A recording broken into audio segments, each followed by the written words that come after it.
Hello வணக்கம், இது உங்கள் சிவி ஈசோன் காலை வணக்கம் டால். ஸோ இப்போ பற்றியும் ஒரு பங்கமான சம்பவம் வந்துட்டு வைரலாக போயிட்டு அதாவது நம்மளுடைய தர்ஷிகா நேரடியாக வந்து களமிறங்கி ஒரு விஷயத்தை செம்மையாக கிளியர் பண்ணியிருக்காங்க. நான் நேரில் வந்து பேசிக்கிறேன், நீங்கள் யாரும் பேச வேண்டாம், என்னோடய விஷயத்தை வச்சு நீங்கள் எதுக்கு ஆதாயத்தை தேடிக்கிறீங்க.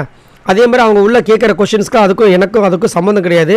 நான் என் மனசுக்குள்ளே இருந்த விஷயங்களை நான் ஜென்யூனாக வந்து வெளிப்படுத்தினேன். அதை வந்து அவங்கள அட்டாக் பண்ணுறதுக்கு மற்றபடி அதுக்கும் எனக்கும் சம்மந்தம் கிடையாது. அதே மாதிரி ஆடியன்ஸ் பாயிண்ட் ஆஃப் வியூலேருந்து என்ன நினைக்கிறாங்களோ அதை தான் வந்து உள்ளே வந்து அவங்க கேட்டிருக்காங்க அப்படின்ற மாதிரி ஒரு கருத்தை வந்து அவங்களுடைய சோஷியல் மீடியா வந்து இப்போ சொல்லியிருக்காங்க. அதே மாதிரி இதை வந்துட்டு நான் பார்த்துக்கிறேன். இதை நான் யார்கிட்ட வலியுறுத்தணுமோ யார்கிட்ட சொல்லணுமோ அதை நான் டைரெக்டாக எங்கே நடந்துச்சோ அங்கே வந்து நான் பேசிக்கிறேன். அவங்கக்கிட்ட நேரடியாக நான் வச்சுக்கிறேன். விடுங்க, இதை வச்சு நீங்கள் வந்துட்டு அன்னெசரியாக ஹியூமர்லாம் வந்து கலப்ப வேண்டாம், அதை வச்சு ஹியூமராக வந்து காமெடியாலாம் க்ரியேட் பண்ண வேண்டாம் அப்படின்ற மாதிரி வந்துட்டு போட்டு நான் அவங்க எல்லோரும் ரிக்வஸ்ட் பண்ணிக்கிறேன். அடுத்தவங்களை வந்து ப்ளேம் பண்ணவும் வேண்டாம், ட்ராலிங் பண்ண வேண்டாம்.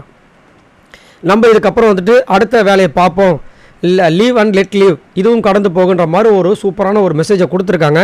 இது எதுக்காக காலையிலேருந்து வந்துட்டு நம்ம விஷாலை வந்து அடின்னு அடித்து துவைச்சி காய வச்சு புழிஞ்சு வச்சுருக்காங்க. ஸோ அதனால் வந்துட்டு அவரும் வந்து ஒரு விஷயத்த சொன்னார்.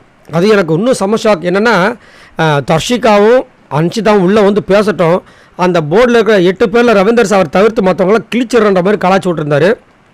ஸோ இப்போ இவங்க வந்து இந்த மாதிரி போட்டிருக்காங்க. ஸோ இதை வந்து அவர் பண்ண போகிறாரா, அந்த சம்பவத்தை இவங்க பண்ண போகிறாங்கன்றதை இப்போ பொறுத்து இருந்து பார்க்கணும்.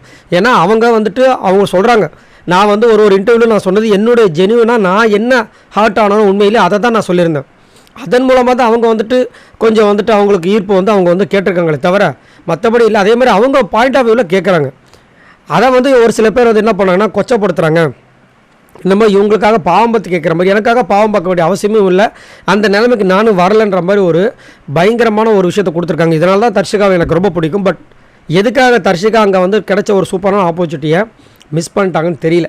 சரி, நீங்கள் உங்களோட கருத்தை சொல்லுங்கள். இங்கே தர்ஷிகா பயங்கரமான ஒரு விஷயத்த சொல்லியிருக்காங்க. மேபி இன்றைக்கி இல்லை நாளைக்கு உள்ளே வந்து கலக்க போகிறாங்க. ஸோ யாரெல்லாம் தர்ஷிகாவோட என்ட்ரிக்காக காத்துட்ருக்கீங்க சொல்லுங்கள். நீங்கள் யாரெல்லாம் காத்துட்ருக்கீங்களோ இல்லையோ, கண்டிப்பாக விஷால் காத்துட்ருப்பார், நம்ம தர்ஷிகாவும் காத்துட்ருக்காங்க, பார்க்கலாம். ஸோ இந்த மாதிரி நிறைய வீடியோஸ் உங்களுக்காக காத்துட்ருக்க, மறக்காமல் சப்ஸ்கிரைப் பண்ணுங்கள். பாய் நண்பர்களே.